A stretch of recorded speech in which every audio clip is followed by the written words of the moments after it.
شکریہ ادا کرتا ہوں جو گور صاحب نے بات کی. میں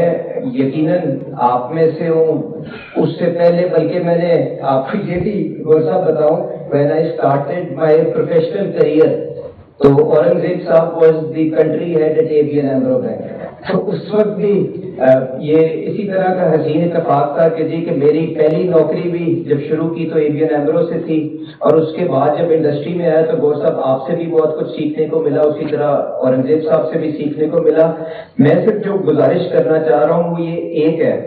کہ یہ غیر معمولی حالات ہیں, اس کے اوپر تو کسی کو کوئی بحث نہیں ہونی چاہیے. اس کے ساتھ ساتھ ہمارے پاس اگلے 3-4 سال کے اندر تقریباً 100 ارب ڈالر کی ری فائنینسنگ اور فائنینسنگ کی ریکوائرمنٹ ہے.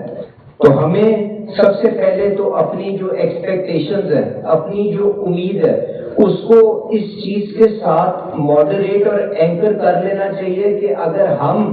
آرتھوڈاکس اکنامکس یا اگر ہم یہ سمجھتے ہیں کہ پاکستان میں معیشت کسی اور طریقے سے چل سکتی ہے جس طرح دنیا میں چلتی ہے, تو میرے خیال سے ہم دوبارہ ملک کو خدا نہ خواستہ میرا یہ خوف ہے کہ دوبارہ اسی رستے کے اوپر نہ لے کے چل پڑے جہاں بھی ہم 1.5 سال پہلے کھڑے تھے. تو ایک دوسرے کی مشکلات کو سمجھتے ہوئے